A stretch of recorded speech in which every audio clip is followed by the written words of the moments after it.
in advancement in vitreous surgery, and some of the surgeries which earlier we may have thought were best left alone. Now these are the eyes and cases which we're able to operate and salvage vision.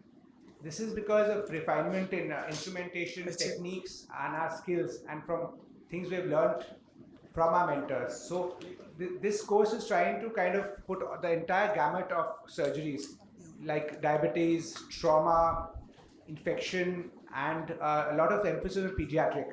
So in fact, we are very fortunate today to have Dr. Subhadra Jalali with us, Master of Pediatric Retina Surgery. And her keynote is the S. Natarajan Award-winning lecture on short-term outcomes of combined buccal and scleral imbrication. This is a technique which ma'am has repopularized in the country. So we are... So this was our purpose, to report the novel surgical technique of combined buccal with modified scleral imbrication for ROP and other childhood onset complex detachments. And this was a very big pain point, because patients coming back with rhegmatogenous detachment in a setting of very bad vitreoretinal pathology. For last 25 years, I was trying the routine technique of lensectomy, vitrectomy, silicone oil, re-silicone oil, re-silicone oil, and it was very frustrating because a lot of these patients, we could not get back their retina in place satisfactorily for us to have a long-term good outcome, and then the complications of glaucoma, repeated anesthesia, keratopathy, so many problems are there, and still we never reached a good outcome. That is what they started with before they had this rhegmatogenous detachment. So I'll just show the technique. I don't know if this will play. Okay. So we tag the muscles. For all the tenons, okay. A horizontal incision is given at the site where the maximum traction is. Usually this would be the equator, but it can be anterior-posterior to it. And then I give 2 vertical incisions on the sides, create 2 flaps up and down.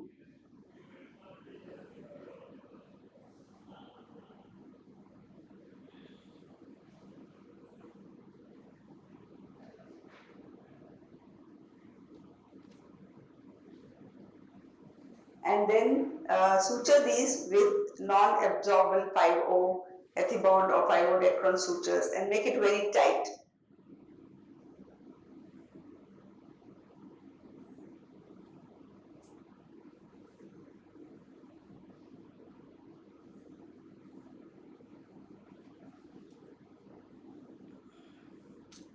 So this tightening is important. Keep on holding the loop and keep on pulling it till you get the maximum, and it will come. Because if you tie the knot, then it doesn't come. So you have to hold the loop at the center and then keep on pulling it forwards, and then it will come. So really something which all retina surgeons Once can it do. is tightened, then you can put on the buccal, or you can drain it.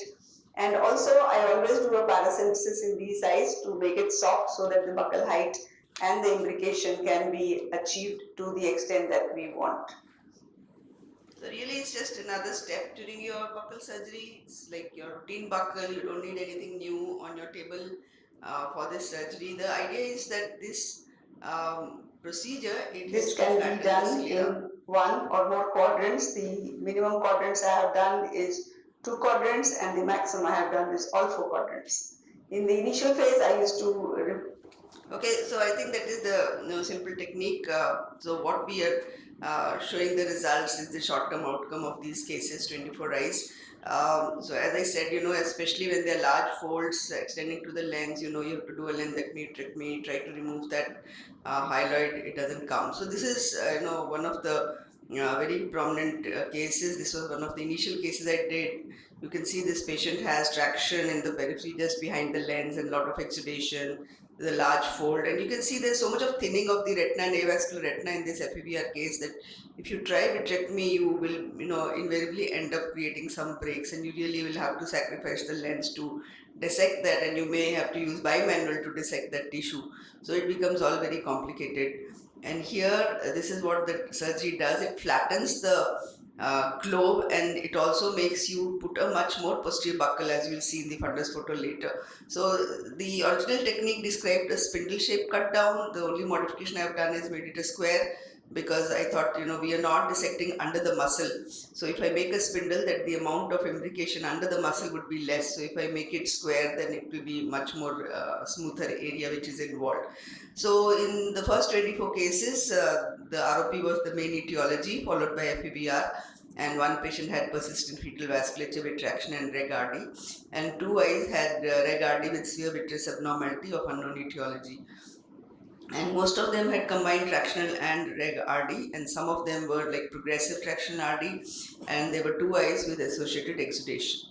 One eye had suspicious or no, so most of these eyes had no obvious breaks, but we could imagine based on the Linkoff's rule where the break could be. Sometimes it was within the fold or it was within that area of exudation. It was not clearly visible. But in all suspicious areas or where I suspected a break, I did cryo to those areas. So the follow-up ranged from 6 weeks to 2 years, and now it's almost 3 years, and most of the eyes had more than 3 months follow-up. So a single surgery helped the retina to attach in 19 out of these 24 complicated eyes, and then you are not pressed in terms of that you can always go ahead and do your vitrectomy if it doesn't work. So at least it could avoid that vitrectomy and silicone oil in 80% of the eyes. This procedure doesn't have any complication except like what your routine buckle would have, but a few of the patients would have transient rise of pressure which can last for 6 to 8 months. Most of them recovered over a period of time, and the visual acuity was consistent with the attached retina as you would expect in a buccal eye.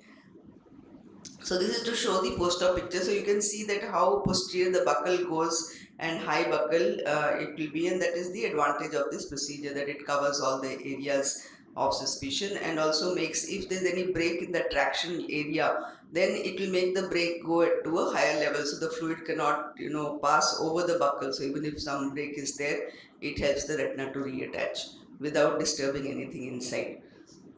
So this is another case. This 4-year-old child, I had operated him for ROP when he was a baby, and he was doing well, and then suddenly for a week he is not playing, he is one-eyed. You can see the fold, and the retina is so complicated both on the B scan and the fundus photo, and if you try to go inside, the retina is so thin, you won't end up anywhere and you won't be able to find the break. And this technique, you can see high buccal, and the boy is back to school and retina is now attached. This was a nice case. This came from Bangladesh with a progressive detachment and acute ROP, and this was tractional, and ideally I should have done a nasal side lens sparing vitrectomy, but I could see that the fold is very anterior. I may not be able to release all the traction. The beautiful thing was that after the buckling, the whole posterior pole gets flattened, as I showed, and the fold also opened up, and the disease has stopped. So in conditions like ROP and all, where the disease itself is self-limiting, it works much good. In FEBR, where it's a progressive disease, you may still need to add laser to the avascular attached retina post-op, and that you should do, otherwise the disease can recur. So this is again very complicated case. You can see the anatomy. This regressed ROP was doing well, suddenly came with reg RD. You can see the reg component here in the inferior part, and really you can't go inside and do anything to remove those materials. And we could reattach the retina, and his vision was back to 20/50. But of course our work doesn't stop there. These are just to show the ultrasound pictures. If somebody is not convinced that there was a reg RD and it got attached after the surgery, both the OCT and the B scan showing reattached retina. But this child was sent by his local doctor after surgery as unfit for admission and should go to a blind school. And when they came back to us and with high myopic correction, so you can see the myopia can increase in these patients from -7, it went to -11 in this child. And we wrote that child is absolutely fit to go the Navodaya Vidyalaya. So I just shared some old wine in a new bottle with little added twist. I hope this will intoxicate all of you, and believe me, it is better than any other spirit. So this is such a gratifying surgery that single surgery was able to cure the condition in most of the cases.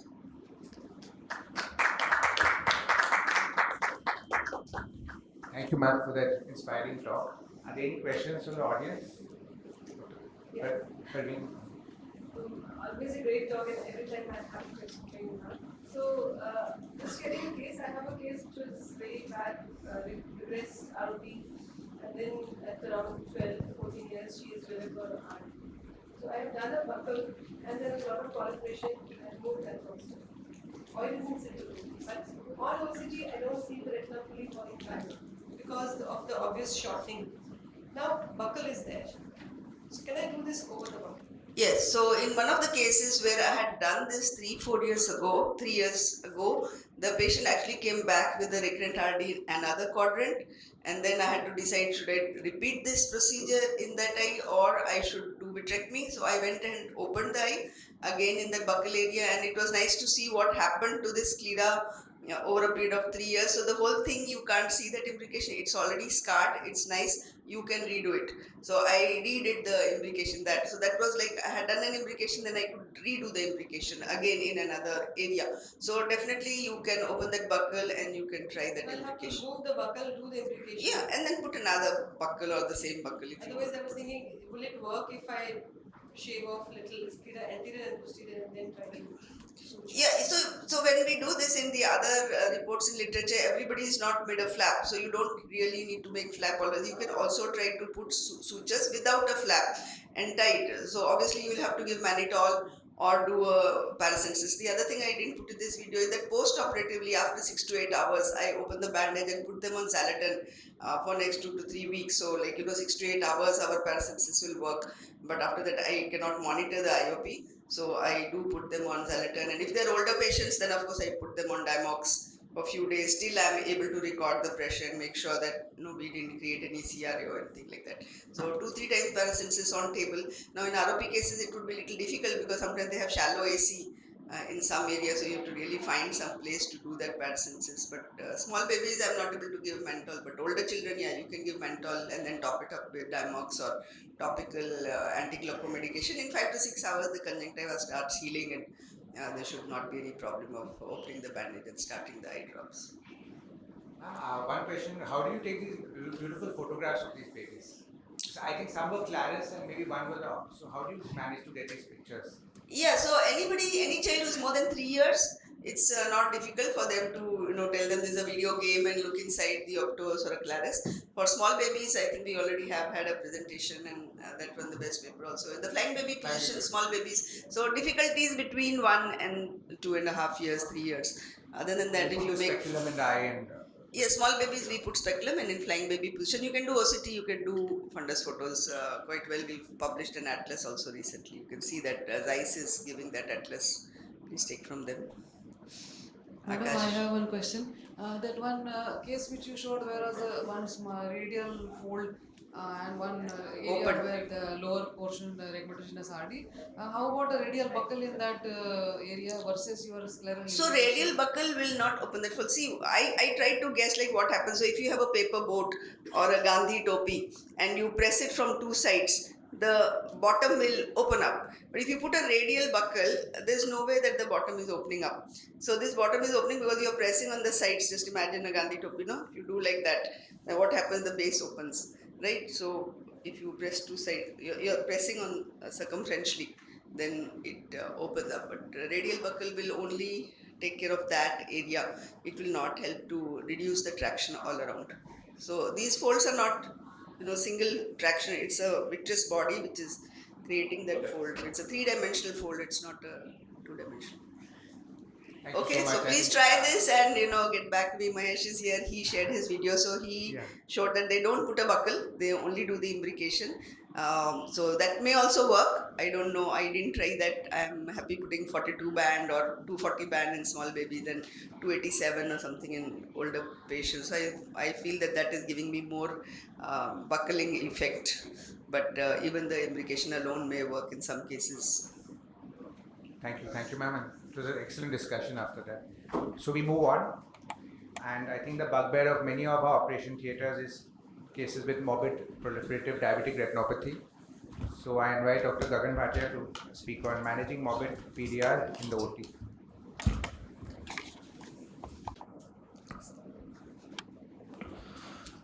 Good morning, everybody. I think this is one of the challenging topics which I face and I think love doing, and I hope that I'll be able to do some justice to it today. So I don't have any financial disclosure. I think one very important fact that we need to kind of understand is that what is the difference between proliferative diabetic retinopathy and PVR, and one of the basic differences is that it is basically a vitreoretinopathy, which is vascular. So it's a vascular vitreoretinopathy. And basically what we need to identify are these vascular nails, or attachment of the membrane to the retina through these tiny nails. The second differentiating point is usually the vitreous hemorrhage, which kind of plays a very, very important part in the pathophysiology of PDR and advancing PDR. Now, why it is very important. Now, the third important thing is vitreoschisis, and why it is important to understand vitreoschisis is because this is what defines the plane that we need to get into. Getting into the correct plane is very important to have a very complete removal of the membrane and also prevent any iatrogenic damage to the retina. Through this small animation, I like to make you understand this. So what basically vitreous hemorrhage does is that it kind of cleaves the vitreous cortex. It cleaves the vitreous cortex into two leaves. So one leaf is the anterior leaf of the vitreous cortex, and then is the posterior leaf of the vitreous cortex. Now it is important to understand this because most of the time when we see from top, we really don't know where we are, and if you go the unimanual way, you would probably get into between these two leaves, because mostly in fibrotic cases these would be very dense and it will be very difficult to understand the right or correct plane of dissection. So understanding this is basically the main important part of going ahead with the surgery. This can very well be studied with SWEPSOS OCT, where the blue arrows signify the posterior leaf and the green arrows signify the anterior leaf, and it is important to go under the blue arrows. This has also been described in literature very well. And so coming to a diabetic vitrectomy, I think most of the common points that we go through are preoperative anti-VEGF, combining it with a phacoemulsification if you have very anti-proliferation. Infusion pressure and bimanual dissection is one of the most important things that at least I feel. And then promptly attending to bleeders and the tamponade. Preoperative anti-VEGF is something which I think is a very personal choice, but I do prefer to give it, especially in complicated cases. Now, why bimanual surgery? I personally feel that because it's nowadays, especially with the higher understanding of vitreoschisis, I think multilayer vitreoschisis is also another entity that we are facing and studying better. And I think that bimanual surgery is the only way which can do justice to finding the correct plane, and it also helps us to coagulate the bleeders in a very controlled manner, and it makes the surgery much more quicker and definitely safer. So in a normal case of a PDR, I think the first step is obviously entering the hyaloid. You could understand and kind of see the cases or study the cases well before on a OCT before you enter, especially in cases where you don't have VTEAM. So you go into the plane of hyaloid and sometimes where the hyaloid is a little stuck, I think depression through an assistant always helps. And usually I prefer to go the anterior to posterior route and kind of first absolutely separate the membrane from all its anterior extensions. And so this is one of the morbid cases where the entering the hyaloid is a little difficult, so probably you can go to the posterior to anterior route, which many people do prefer. So you can probably give a nick at the most appropriate plane where you have a very good space, and then you could kind of carry on with your separation of the hyaloid. Now this is bimanual dissection. So this was a case of a one-eyed lady which presented to us, and she again had seen multiple layers, and we studied the case beforehand and went in. One of the challenging things was that I didn't want to use any tamponade, and if you can see that after studying the case, we kind of very diligently were able to remove the membrane, and step by step kind of dissecting and delaminating, and then bimanually taking care of each and every vascular nail that was there. So the membrane was then removed over the disc, and then again dissected over smaller parts. So at this stage again, then we had small leaflets which are left. This, if you can see, so very easily these you can have a very controlled action with holding it one hand and taking off with the other hand.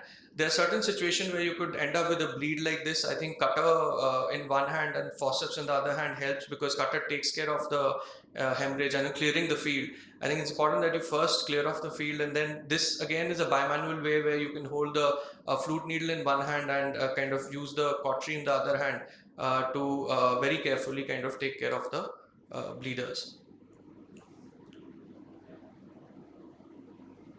And finally, this case was also completed, and I was able to kind of manage it without a tamponade. And probably I don't think that, at least in my hands, I would have done it the unimanual way. Now, what makes PDR more morbid? There would be very anterior extensions, which are very difficult again to handle. The hyaloid could be extremely adherent, which I had already shown in a previous case. There could be very dense hemorrhage, and when you go in, so as I always say, any case of PDR should not be taken as a small thing, because it's always a challenge, because once you go in, then only you realize what you have entered into. And in these very morbid cases, I don't think that there are any definite rules, but yes, you should go by instinct. And there could be cases where you could have, again, you could have an associated retinal detachment or a macular hole. So this was a case of a combined retinal detachment. Again, the patient had a hole in the periphery, and so in this case, I think one more important point that I want to show is sometimes heme is a good factor, because it kind of again helps you to delineate the plane. And this case obviously couldn't have been studied earlier on a swept source because there was a vitreous hemorrhage. So heme helped us to kind of delineate the right plane at that moment, and then very carefully again the bimanual way we were able to do this.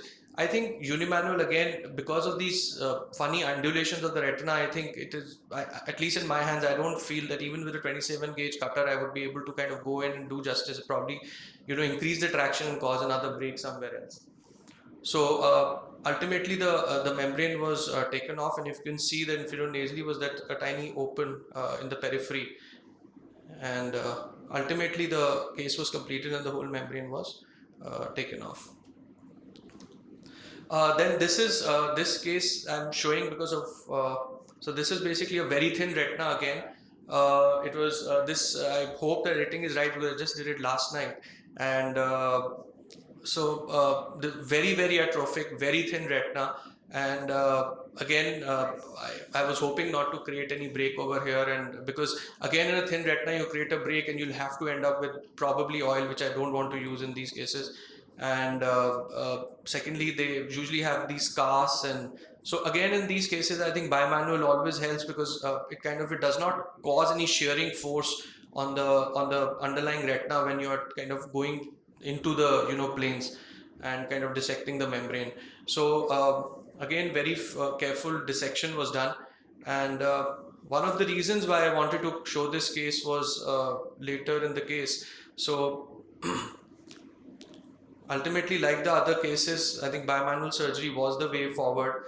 And when I reached this step, now this is very important, when I reached this step, again this membrane was very stuck, and while doing the dissection,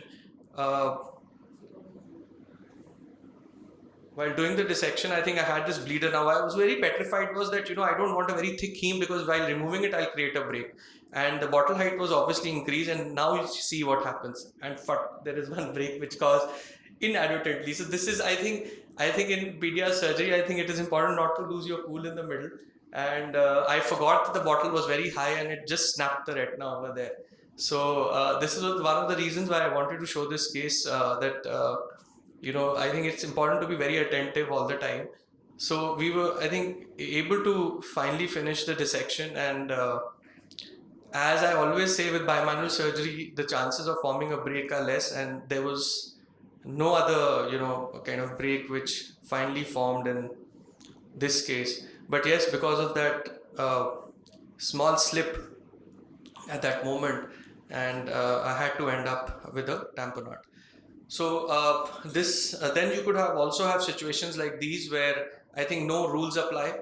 I think it's just better to just go step by step, very carefully, keeping the cutter head up, going layer by layer, and clearing off the vitreous hemorrhage. And then again putting in the chandelier and having both hands to work, and very carefully dissecting the membranes and over the retinal surface. And I think it's very important to be very patient, because if you end up with a large bleed, or you end up with a more mobile hydrous retina, I think things become even more tougher, because they become more anterior, and then clearing the heme also becomes a very big problem, because it's very sticky. So I think very slowly and kind of clear the membranes through, and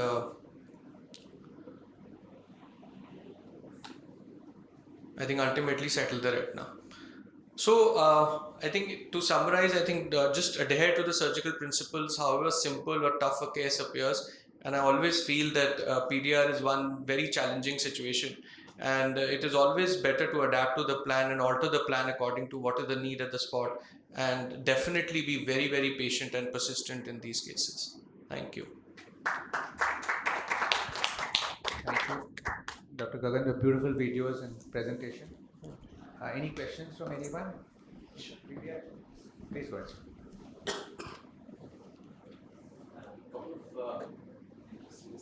I just want to know why no tamponade. I mean, this is something which we do it routinely. We find that these pegs which you see, you've cleaned everything, you've done everything, and you still find that they don't go back. The retinal pegs remain there, and that's why we prefer that you have to settle that. So even after doing tamponade, it doesn't go back all the time. exactly. So you've answered your question. No, So but I'm telling you which is better. You know, if you have to do tamponade versus non-tamponade, it's more likely that tamponade would help these.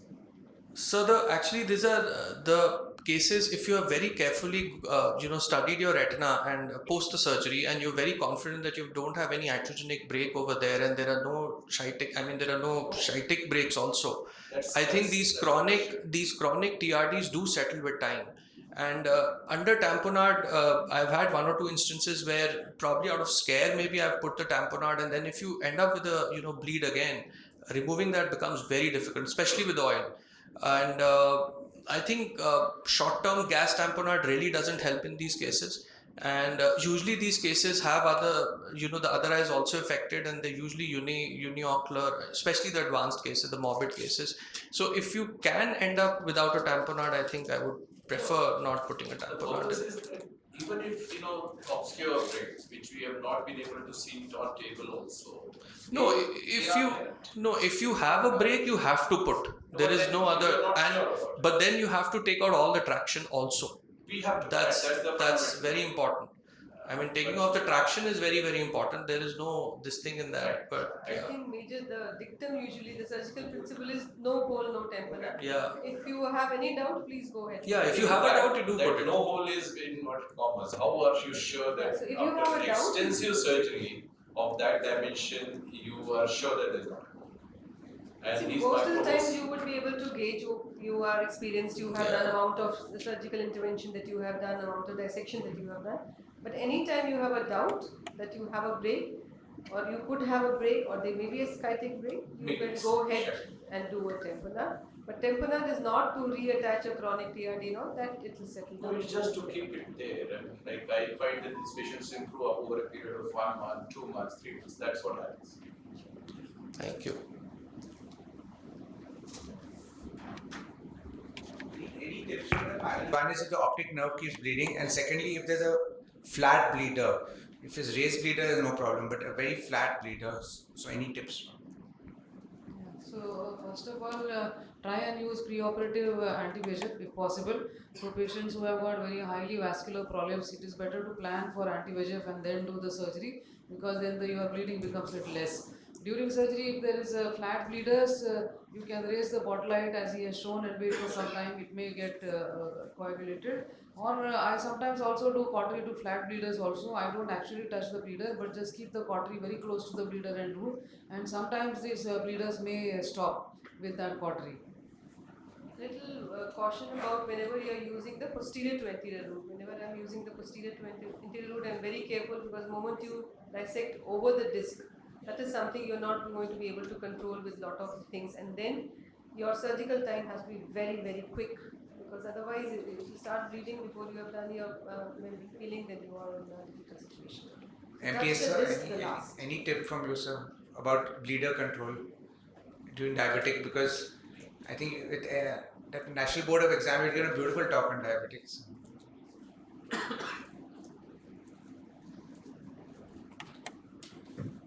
Thank you, and wonderful videos. Pretty nice.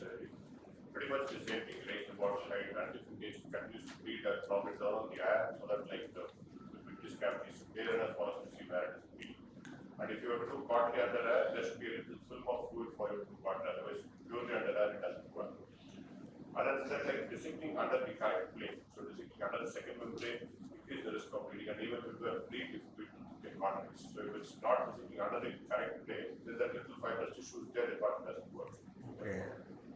And so if there's a bleeder and we've cauterized it in flat retina, because this happened with me just 2 days ago, so it didn't stop, so I had to use high cautery. Now is like Sir said, Prashant also mentioned, so that case I did end up putting oil. In fact, my fellow asked me, sir, why are you putting oil? Because I thought that cautery may have caused a kind of a break there. So what do you think about that? Because like it depends on if it's just a focal TID and you're able to laser all around the attached retina, and then you can leave it alone. And if in case it's a flat retina in the area where your cauterized, once again, I leave it and it's not necessary to put in an oil or a gas particle. This is very controversial topic, actually. So it doesn't, if your decision is good, and if it's, there are diabetics who will reproliferate, the type 1 diabetics or who have kidney disease, those are the ones who will reproliferate very badly. Otherwise, if it's in an attached retina or focal TID where you're able to surround that area of TID with laser, then not required to put the retina. And so in type 1, should we err on the side of putting a tamponade in case we have doubt compared to type 2? Is there any distinction in your surgical One plan? who is under control, and if the disease is like the diabetic retinal disease is kind of burnt out because of your treatment, then it should be okay. But the borderline ones, like you can't judge all the time, but the borderline ones are the ones where multiple recurrences may happen. Thanks. So reproliferation can occur even in presence of tamponade. So even if you have silicone oil, that doesn't prevent reproliferation. So I think tamponade you should reserve only in cases of repetigenous component. If there is a break, you put tamponade. Otherwise, you can leave. Very good anterior laser is also Laser. Yeah, so we forget to do that once your fibrous dissection is over, you are quickly wanting to finish the case. But I think that you must remember that the adequate PRP has to be done. I think we'll move on. So I'll be speaking on management of recurrent retinal detachment, a few tips and tricks, and try to make it a little fun. So first we'll just start with the basics, that it's redetachment after what we feel is a successful primary reattachment. And it has definitely decreased, but it's a reality which every VR surgeon has to face, an unfortunate and uncomfortable reality. Where can it happen? It can happen post a pneumatic, it can happen post a buckle, or it can happen post a vitrectomy. Why does it happen? It happens because of ineffective closure of the break at the first surgery. If you miss some breaks, other thing is there could be, even if you've not missed any break, a new break could form intra-op or post-op. You could have a macular hole developing in the post-op period, or of course the most common cause is PBR. What to do, how to manage it. So you have different management options starting from pneumoretinopexy, revision buckle, which is something we don't do often, but we just done a few cases of that. It's going out of vogue. Of course, vitrectomy, or a little limited procedure, MP under oil. So after buckle, if you have a recurrent RD, so I think most important is to reassess the patient very carefully. And some cases, normally of course we would like to do a vitrectomy, but in some cases you can avoid it. So this is a patient, young 35-year-old man with a clear lens. He had basically it was a more temporal break, but there was fluid here, and then when we depressed superinasal somewhere here, there was a small open very anteriorly. So I think Dr. Cyrus told us that you don't need to do vitrectomy, so you just put a little piece of a buckle in this area. Surgery was, I think it was just within a week of the surgery. So we just put another piece of the buckle. So there's something which we should remember, this does exist, so this is an option. And once this buckle piece was put nicely, you can see the photograph, the retina is attached well. Rescue pneumatic is also a very, very good tool. So even in this case which I showed, another option would have been just to put a gas bubble and position. And these cases do really well. So this is another thing which we must remember, that you just put a gas bubble if your buckle of it has failed, position the patient, and these patients do very well. Revitrectomy. Now if you have to redo the surgery, I think go stepwise. Go from anterior to posterior. If there's a cataract, get rid of it. If the IOL is stable, remove the IOL. You may need a TPK if there's corneal haze, and then there's endoscopic vitrectomy for those who have the system. We generally use hybrid vitrectomy. In fact, we published it in the European Journal of Ophthalmology for fulminant case of endophthalmitis and trauma strategic approach, where we put a 20 gauge infusion. Of course, you now get a 6 mm 25 or 23, so you can use that as well.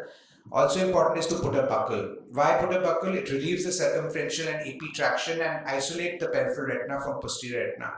So a 240 or a 276 could be used for this. Spend some time on dissection. I think this is most important. And when we have patients, normally recurrences being referred to us, we find that anterior PVR is there because there's a large uncut skirt of vitreous in the periphery. You have to tackle that. You have to tackle the posterior PVR. Sometimes there's subretinal oil or bands. We have to remove it. ILM peeling has been kind of made in vogue by the Egyptian groups. So we were doing it in some recurrent cases, not primary cases, and then decide on the tamponade. So just a few videos. So this is a patient who's first we are removing the oil because and now there was some phimosis of the capsule. So of course now with the wide angle systems you don't really need to do this much, but if you're using a contact lens it always helps to get a good view. And again we decided to put a chandelier because as you could figure out from Gagan, we are very fond of bimanual surgery, and we found that this really helps with even this with this hand upon hand technique of removing this napkin ring. And from outside you can't really get an idea of how kind of extensive this is, but you see one hand on the other way just pulling it, it just keeps coming. It's like a never ending process, and using two forceps helps you. Otherwise if you lose the grip it just goes back, like a snake going back into a hole. But now you can see the whole thing has come out like tentacles, and it's quite large in size, and of course then the case is ended with the laser. Few tips and tricks. So this is exactly what I was just telling you. We derived inspiration for vitreoretinal surgery from the hand upon hand manner in which a bucket of water is pulled out of a well. We depict a bimanual technique for tackling subretinal bands in recurrent RD based on the same principle. In this 24-year-old boy with recurrent RD, we carefully choose the point of the retinotomy at the site of confluence of the subretinal bands and marked it with endodiathermy. We then entered the subretinal space with end-gripping forceps and bimanually removed the bands atraumatically using hand-upon-hand technique. We did another small video on how to find an occult break. This lady had a recurrence 2 years post silicone oil removal. There was an inferior shallow RD along with previous laser marks, but no obvious break was seen. We tried to locate the break with the help of Schlerine with a brush needle, but we were unsuccessful. We thought out of the box and made a 38 gauge retinotomy and slowly injected subretinal brilliant blue dye. As the dye filled the subretinal space, we had a eureka moment. We saw the blue dye emerge from a very tiny temporal break near a laser mark. Once the break was found, we removed the dye with a brush needle, then performed the fluid air exchange and settled the retina. This was just a small tip. And then this is my favorite tug of war maneuver, which we bimanually remove anterior PVR with. In these cases, I like to perform a maneuver called tug of war, based on the shearing force a rope undergoes during the game. We use opposing forceps to tug and shear the membranes gently and relieve the traction without resorting to a retinotomy. See this young, highly myopic girl with circumferential traction bands predisposing to anterior PVR. This maneuver allowed us to bimanually release anterior circumferential traction. We took two forceps at 180 degrees to each other, then pulled and shredded the bands holding up the retina.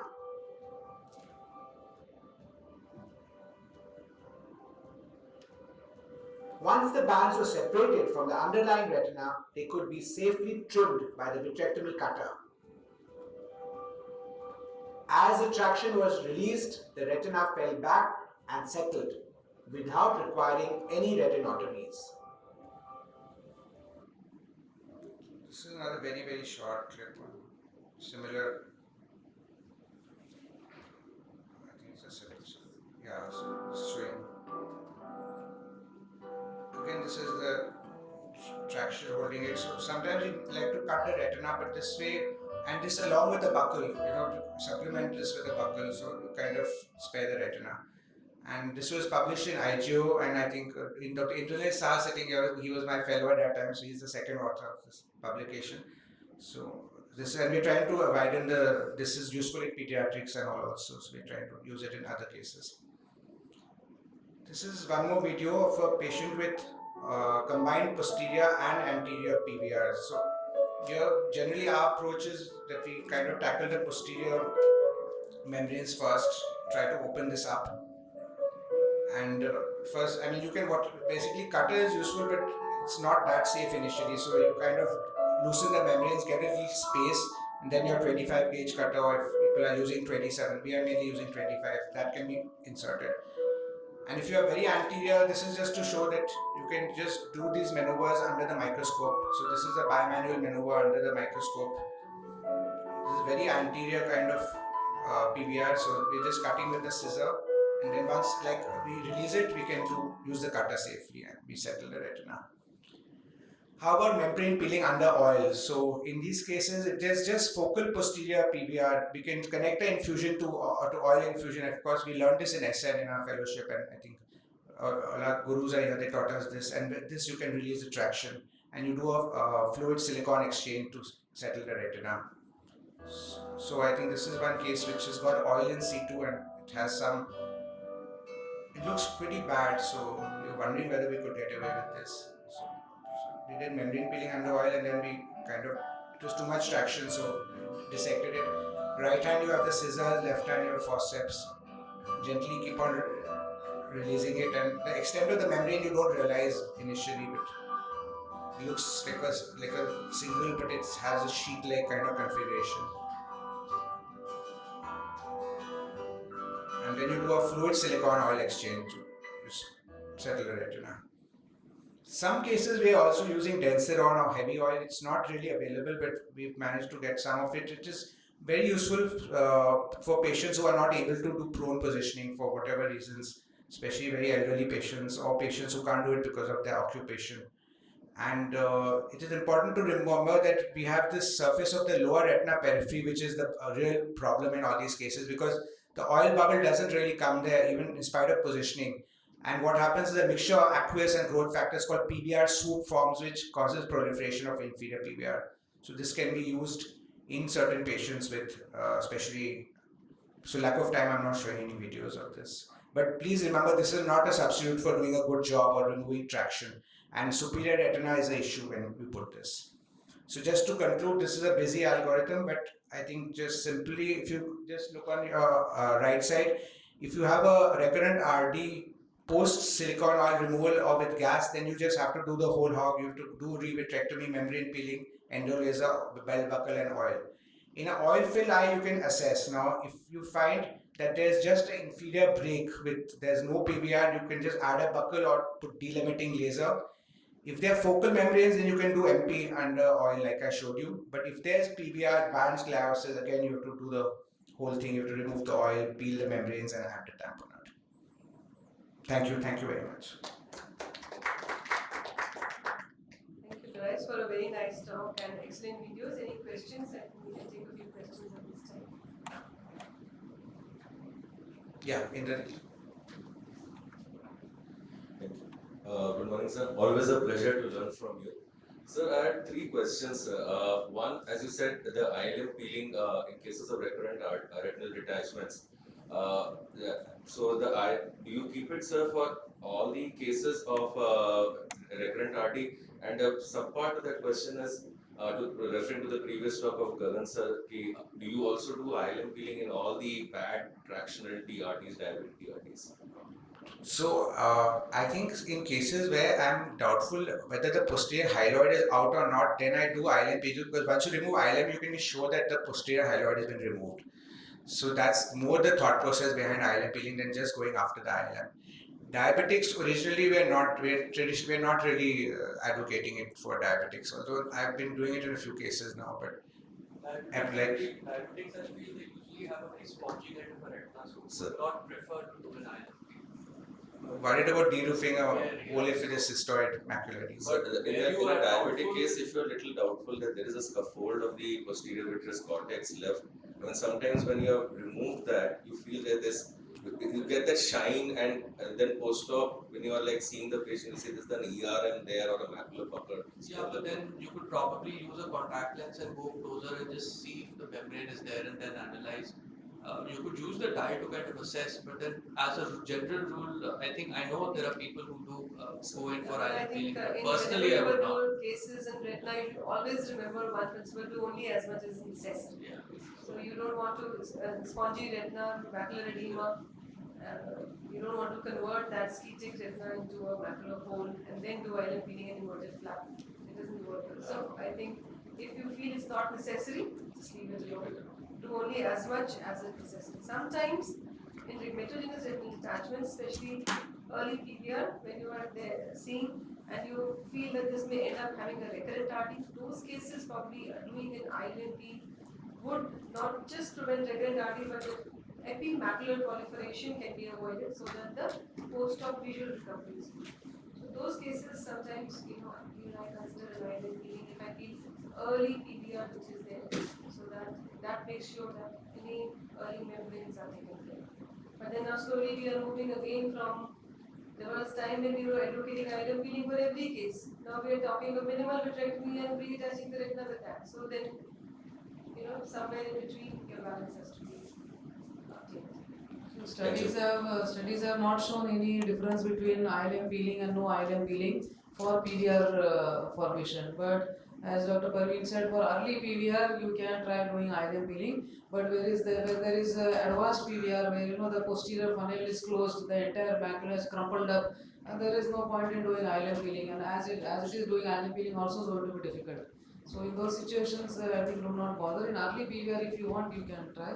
But we have been for so many years now, like 26 years, we have been doing cases. Not even a single case we have done ILM peeling, but the recurrence rate is not that high. So ILM peeling per se is not the point for reproliferation. Dr. Ma'am, you come from With that, I invite Dr. Dhanashree Gandharsh, the Senior Consultant Shankar for a talk on extreme retina in the trauma cases. At the outset, I would like to thank Dr. DARAIUS for this invitation, and it's a pleasure to be here talking about this.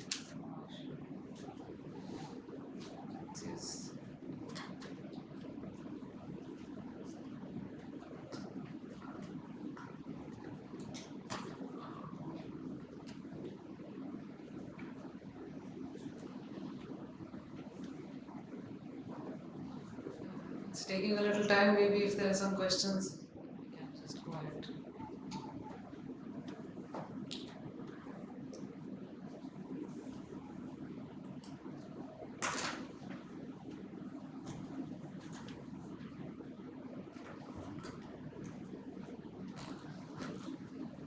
Any questions or any comments from you? Yeah. So the use of heavy silicon oil, because in those cases in which we have hypotony. So what is your take on usage of 5,000 centistokes oil, and with which indication could you use it? So heavy oil is different from 5,000 centistokes. Heavy oil is Densiron, which is heavier than water. 5,000 oil.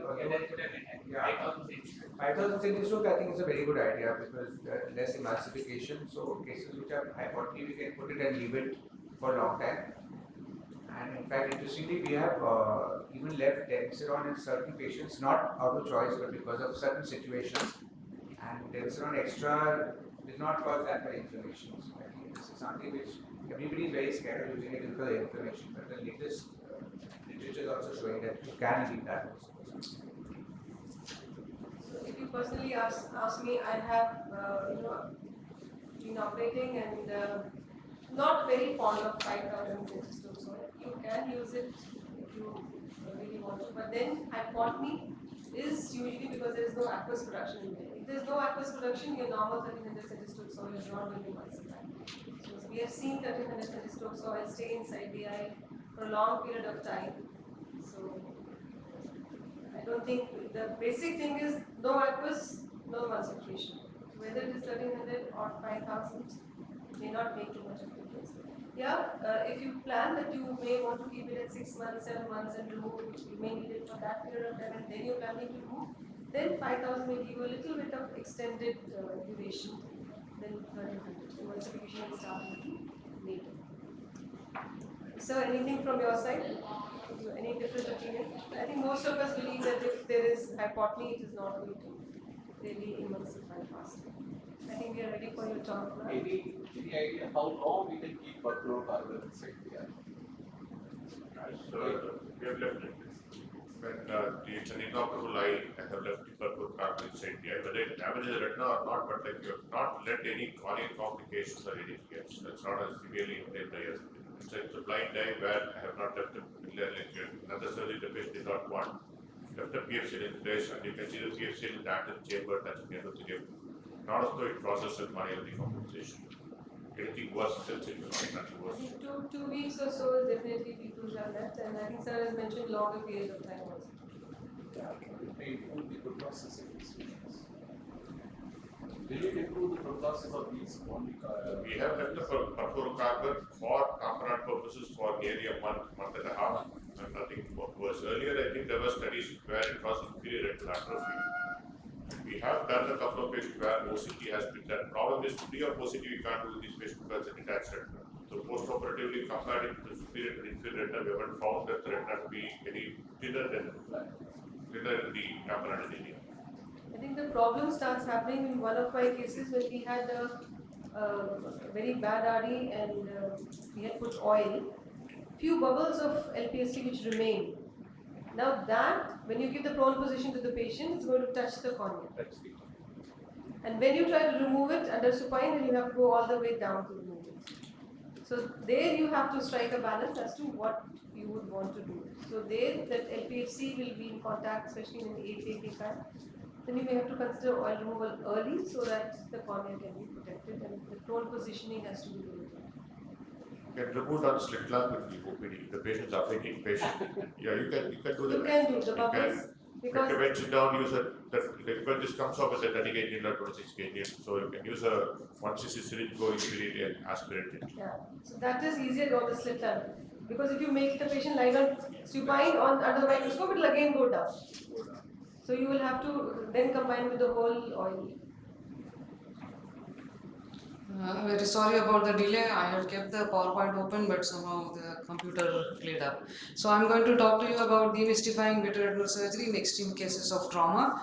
No financial disclosure. So before we start, it is important, I would like to stress that it is important that you follow the standardized classification of ocular trauma terminology, because it does help. These trauma cases are very irregular and they can be present in a very haphazard manner, and if you use this classification, it will help you in comparing the outcome in various cases and also compare outcomes with your colleagues. So I will not go into the details because that is again a different thing. So before we even do a primary repair in these extreme trauma cases, it is important to assess the vital signs. And if the patient shows unstable vital signs or impaired mental status or other non-ocular very serious grievous injuries, then those must be tackled first, and you should refer the patient to the appropriate center.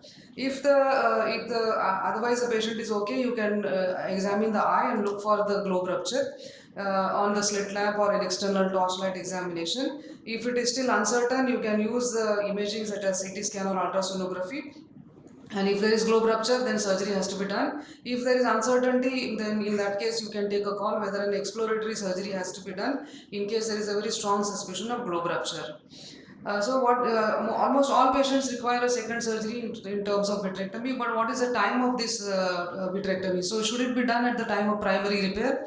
This is a very nagging question everybody has. So the pros of doing the repair at the vitrectomy at the time of primary repair is that there is no fibrovascular proliferation and there is less chance of infection. But however, it is more difficult to do vitrectomy at that stage because there is poor visualization. The tissues are very edematous and inflamed and they're very difficult to handle. You may end up with more iatrogenic damage, and more often there is inability to assess the damage fully. So this is a situation where you see immediately after the trauma, you see the posterior segment very, a lot of echos inside, and it's very difficult to do anything there. However, if you wait for about 10 days, 10 to 15 days, you will see that most of the situation becomes normalized. The blood may clear and the choroidal detachment also may subside, and in fact it becomes a better situation which can be handled in a more controlled fashion. So waiting is important. Another problem is that fibrovascular proliferation, which is very common in traumatized eyes. This is because of the scleral laceration which has got vitreous incarceration, and in the presence of blood, lens or lens material or inflammation, there is a higher chance of fibrovascular proliferation, and this can lead to either a focal touch RD or a complete RD, or it can also have a cyclitic membrane. So the timing for vitrectomy is divided into three stages: early, late and delayed. Early vitrectomy, which is done within 72 hours, is basically for endophthalmitis and for toxic intraocular foreign bodies, or sometimes in retinal detachment. But more often the vitrectomy is done in a late stage where it is about 3 to 14 days later after the trauma, and that is for retinal detachment or lens or vitreous injury, severe vitreous hemorrhage, double perforating injury, or any intraocular foreign body. Some situations do not warrant vitrectomy very early, and it can be delayed to even 3 weeks or even beyond. So these cases are where there is a pupillary membrane, dislocated lens, ghost tail glaucoma, RD with PVR, macular pucker, or simply vitreous opacities. So thorough preoperative evaluation is necessary in these cases. Must check for perception of light, take proper consent, evaluate associated injuries, evaluate the anterior segment, and see whether you require to do any combined surgery such as cataract surgery or penetrating keratoplasty or SF-IOL, etc. And then go to the posterior segment assessment. This might be often difficult in trauma, and imaging is very important in trauma cases. So imaging can help you ascertain the retinal status, to look for any posterior globe rupture, to look at the vitreoretinal relationship, presence of intraocular foreign body, a dislocated lens or IOL, and choroidal detachment. So this thorough preoperative evaluation will help you in planning of the surgery, to getting your instruments ready, and most importantly it helps you in prognostication. So if you see such extreme cases where there is trauma with RD with posterior closed funnel, or very compound fractures of the skull, or a foreign body which is sitting right at the macula, then it is easy, you can tell the prognosis in such patient that it is going to be very difficult, so the patients are prepared. So a few general principles about surgery in tackling these extreme cases of trauma.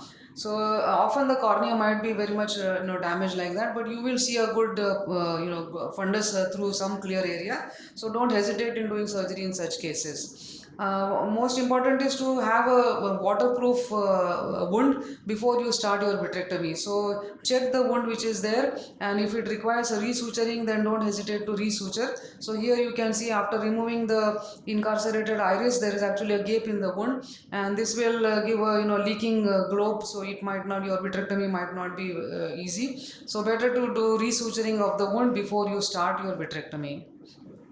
Sclerotomy planning is the most important, and you need to see the site of sclerotomy, how many sclerotomies you want to give. The sclerotomy should be at a safe distance away from the trauma, the wound, and also it should have an easy access to the posterior area. The infusion cannula should be not at the highest choroidal elevation, it should be away from that. If possible, you can use a 6 mm cannula if you suspect the choroidal thickening is there, and sometimes you can use an AC maintainer or a bent infusion cannula if you cannot see the tip of the infusion cannula. So this is one situation where you can see a lower portion 180 degree, the wound is there, and so we have not given any sclerotomy in the lower half. All the 3 sclerotomies are in the superior half, and the infusion is actually placed at 12 o'clock, and for sure there was retinal incarceration in the lower periphery. So had the sclerotomy been given in the inferior quadrant, then it would have gone through your retina. And here you see that we have temporarily blocked the infusion port because we're not visible, so you are using AC maintainer in this situation. So these things can help you in tackling the initial part.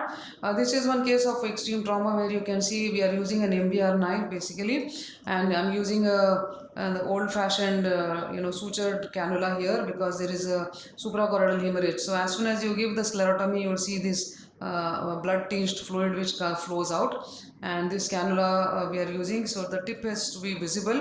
So I am pushing this tip inside to see whether it is visible. So only when it is visible you start the infusion cannula, then you go ahead with the vitrectomy, and you can see this situation inside. It is so bad that it is completely filled with the membranes and blood, and it is very difficult to even identify which is retina and which is membrane. So in this situation, again take the help of a bimanual approach. With chandelier you can use bimanual instruments and make sure that what you are cutting is not the retina. And so this is I will show you. Okay, so this is the situation after struggling for 2 hours and removing the membranes. You can see some amount of retina which is now settled with LPFC and then silicone oil, etc. Detachment of posterior hyaloid is again very important. It can be very difficult in situation where there is posterior globe rupture or there is already fibrous proliferation or in young children. But it is important because that will that will determine the success of your surgery. This is situations where you have a complete retinal detachment and even the vitreous is also very opaque. There is a lot of blood. It becomes very difficult to assess whether posterior vitreous has been detached, and it is difficult also to detach the posterior hyaloid. But we have to persevere and very carefully try to go towards the retinal surface and the disc, and then try to induce the PVD from there without damaging the retina. If there is a vitreous incarceration or retinal incarceration, that needs to be tackled. If there is a vitreous incarceration, then best is not to pull that vitreous out of that incarcerated site, because that will cause further leakage and hole in that area. So best is to leave that vitreous plug there and just trim around that plug. And then go ahead with the rest of the surgery. If there is a retinal incarceration, in situation where there is only mild retinal incarceration, you can just leave it like that, maybe surround it with laser and can support it with a buckle.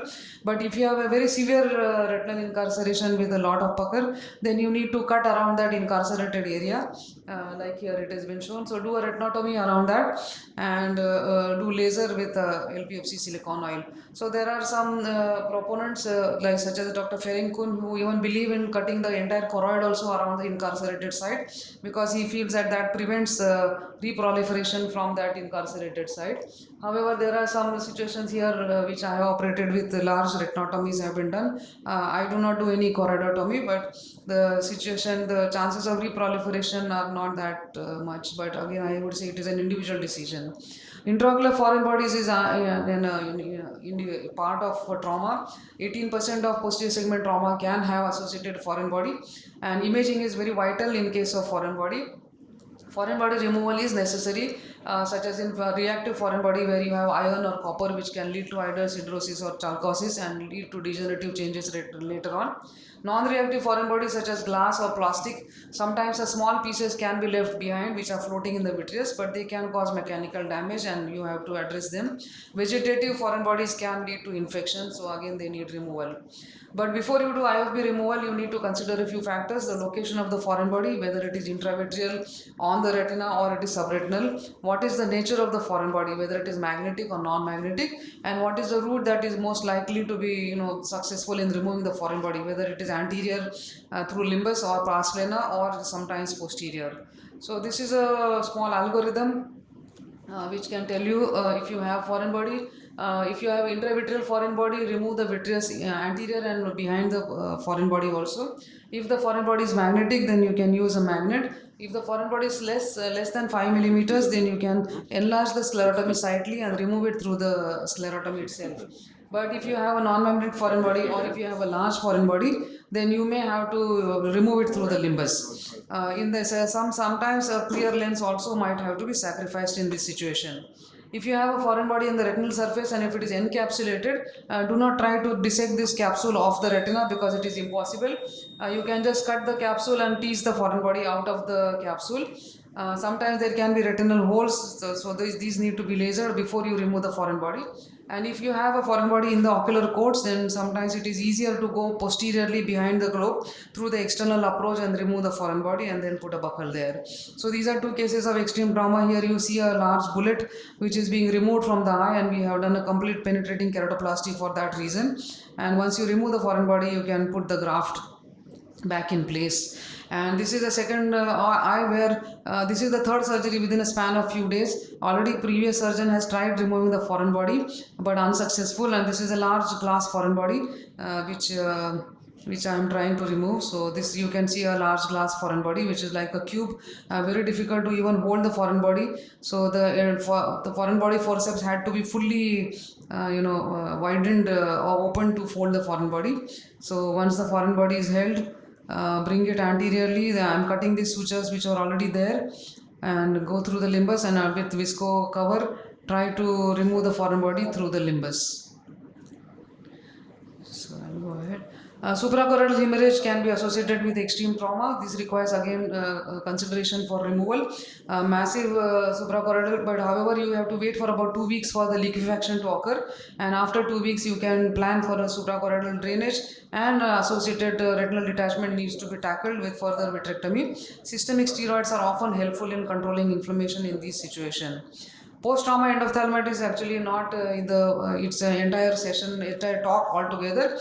But incidence of endophthalmitis is high in trauma, especially with vegetative trauma. And traumatic endophthalmitis actually forms nearly 30% of all infectious endophthalmitis. Risk factors for endophthalmitis are delayed primary repair more than 24 hours, presence of foreign body, and presence of ruptured lens. A note about eyes which have got no light perception. So often you come across a situation where there is no light perception. Before you do anything for these eyes, you must rule out three things: optic nerve avulsion, optic nerve transection, and profound loss of intraocular contents has to be ruled out. If these three things are there, then do not touch these eyes. There is no chance of any recovery.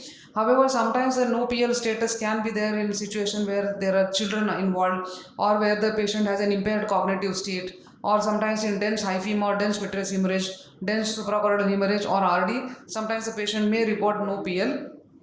In these situations, you can do surgery for these patients. And there is a report here by this Nilakshi Bhagat et al. Where they have done surgery for 73 NPL eyes, and they have shown about 15% of patients recovered some amount of vision. So, however, this needs to be very carefully considered. So, the take-home message is that often there is the trauma, extreme trauma is less than ideal situation, and there are many challenges in tackling these eyes, and you have to improvise, and you have to always be ready with a plan B. You should expect the worst and always try to save the globe. The wound repair should be attempted even if they are badly disfigured globes. Do not do evisceration or enucleation at the first instant. Try to save the globe as much as possible. Best time to intervene for retinal surgery is about 10 to 15 days after the trauma, and there can be varied outcomes, but some useful vision can be salvaged. And thank you, and I would like to remind you about this Retina Summit, which is in Chennai by Shankar Netralaya. Thank you. Thank you. Beautiful talk. Anything tips about using TPK or ultrasound or endoscopic for these trauma cases? Any tips on those? So in the cases, sometimes you do a combined surgery with keratoplasty. So if the cornea is very badly disfigured, or if there is corneal blood staining, the view is compromised, then you need to plan for combined. So for that you can have we generally use a temporary keratoprosthesis during surgery, which is later replaced by a keratoplasty, the corneal graft. But these cases are often very difficult to manage. Yeah, tell me please. I had a patient who had a trauma with some iron particle and came after 3 hours of the trauma, and the cornea was clear. It was kind of self-seed, the AC was maintained. I could see it went through the lens, through the posterior capsule was ruptured, and it was on the retina. It was seen on B scan, I couldn't see there was VH. So we started the patient with antibiotics and planned the surgery. Within 10 hours, the cornea was totally opaque. Couldn't see anything, tried to open, but inside like nothing was visible. I couldn't even figure out how to proceed, and he was, after till like a week, he was still PR. I don't know if we should proceed or not, because PR was, even PR was, he wasn't very sure about it. I have seen this happen in endophthalmitis. where you have say iron particle which is infected. Most often some gram-negative bacilli with trauma, you'll have some gram-negative bacilli or sometimes pseudomonas. They can proliferate very rapidly. So between the time that you see the patient and between the time the patient is getting ready for say some investigation, the cornea will be totally white. The vitreous which was clear will become totally white. So these are very highly infectious endophthalmitis and they need to be tackled immediately. Otherwise the patient will become no PL. So it needs urgent vitrectomy. So how do we decide how, like, should we? It is difficult when you see the first presentation where vitreous is clear and all. It's very difficult. But some indications that if the patient has, sustained trauma in a situation where it is unhygienic environment, then you would suspect infection. And any trauma actually you should try to do as early as possible. Ideally, you should operate within 6 hours. Some patients are clean trauma, but it's very difficult to decide at the first moment. So best is if you have a high index of suspicion, then immediately operate. If not, then you start with this antibiotics and but keep a very close watch. Maybe such cases you should admit in the hospital and keep a watch. If there is an indication of worsening, then immediately you should. I think we'll have to interrupt because we won't have time for the last talk. Sorry to interrupt. We'll take questions at the end of Dr. Parveen Sen's talk. Thank you, ma'am.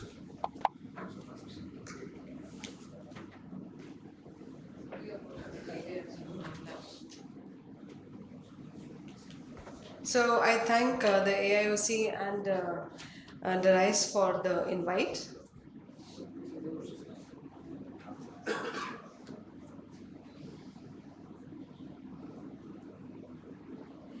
So I'll be talking on the pediatric retinal surgeries and sharing my experience of the last several years that I have been doing these cases.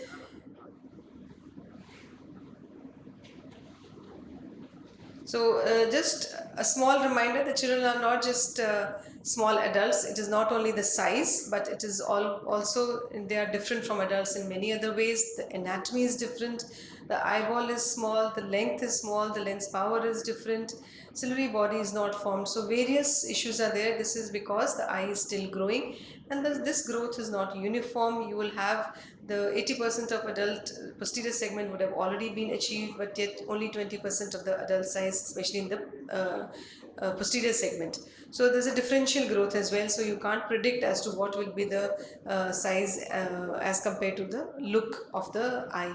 So maximum growth happens in the first 2 years, and the area which is of special interest to the VR surgeons, which is the pars plana, is particularly not developed very well in children, very small children. So you need to be very careful when you make your sclerotomies. So the location of sclerotomies has to be carefully examined. You can do an examination under anesthesia and not just go in and routinely make your 3.5 sclerotomies at infratemporal, supratemporal and supranasal quadrants. Do an examination under anesthesia, see where are the folds, where is the retina which is well formed, where is the space. So you can see these sclerotomies can look very crowded because the eyeball is also very, very small. And to circumvent this whole issue of the sclerotomies as to where to go, especially in stage 5 surgery, I have always now for so many years done only a corneal entry. So I don't enter the pars plana or the pars plica at all and can finish off the whole surgery through these corneal entries.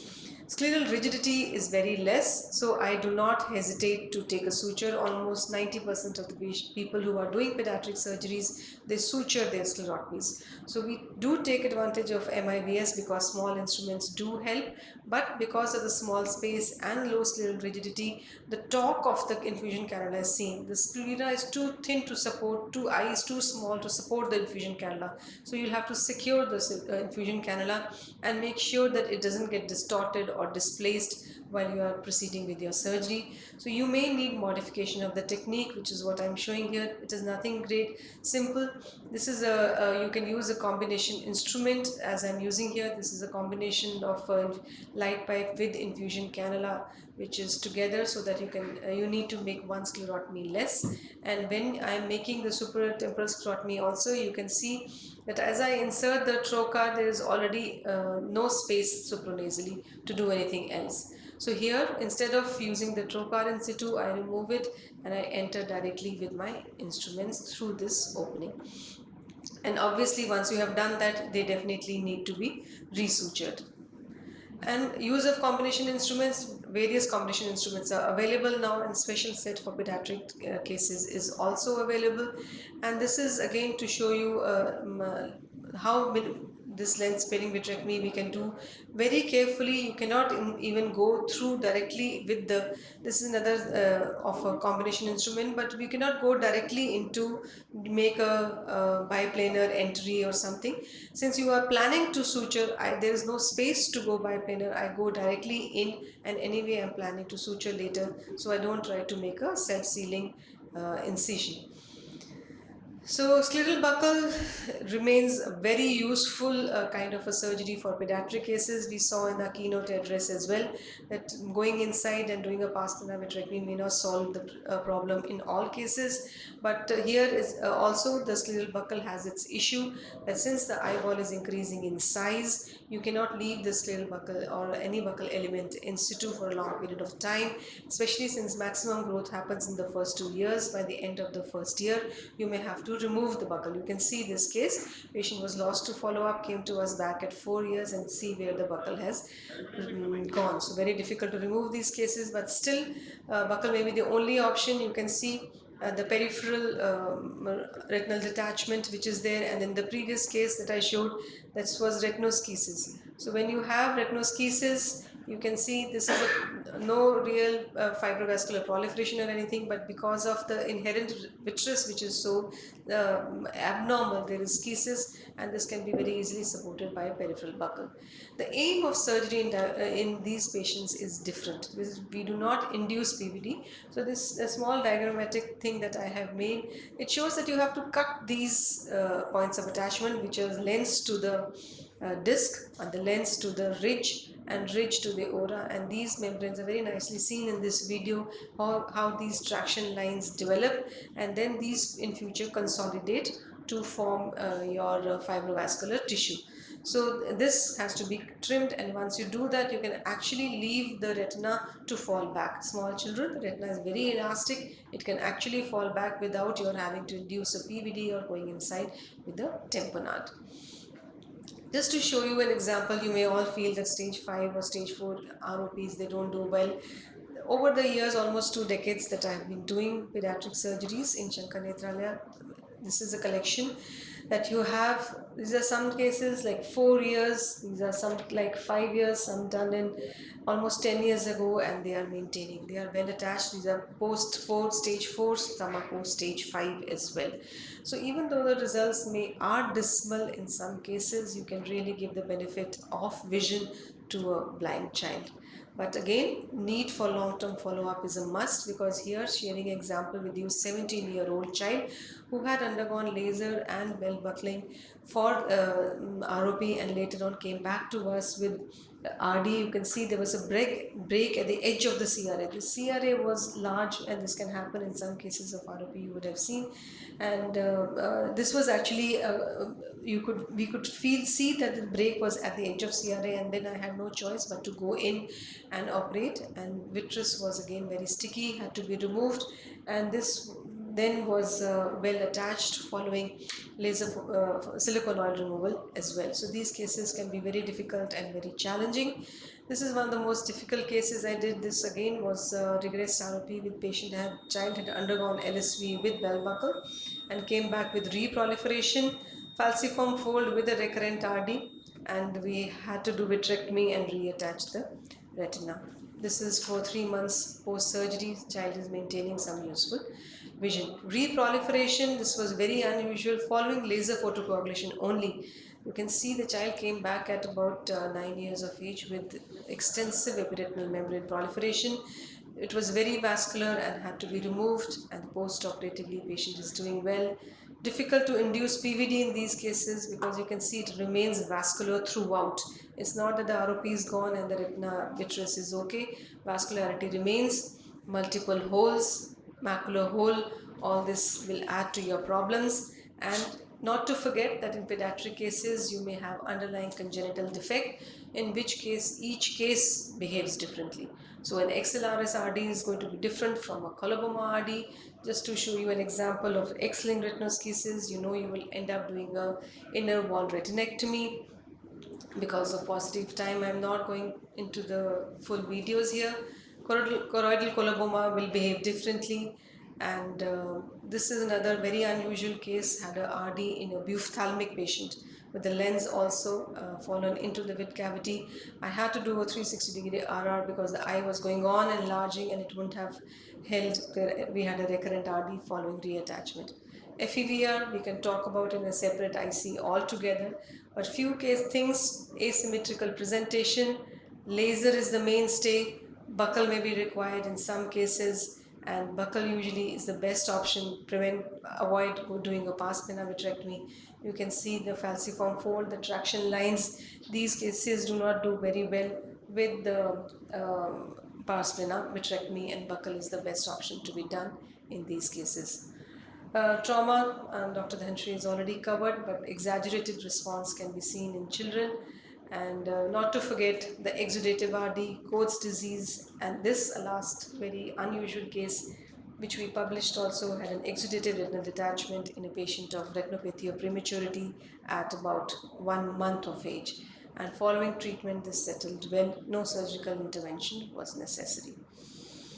Anesthetic considerations are extremely important because none of these cases can be done without support of a good anesthesia team, which is why the concept of bilateral simultaneous surgeries have come up. So to sum up, late diagnosis is a problem, macular involvement is there, PVR may be present. Most important is pre-operative planning, regular follow-up, examination anesthesia, attention to detail. Each step may need to be done differently, and carefully and well begun is half done. So in spite of all the challenges, some of these cases can really do well. Thank you once again. It's a beautiful presentation. Sorry, we're really out of time. So we'll be happy to answer any questions. We'll be handing over the dais and then we take questions when we are outside, maybe over coffee or something. Thank you.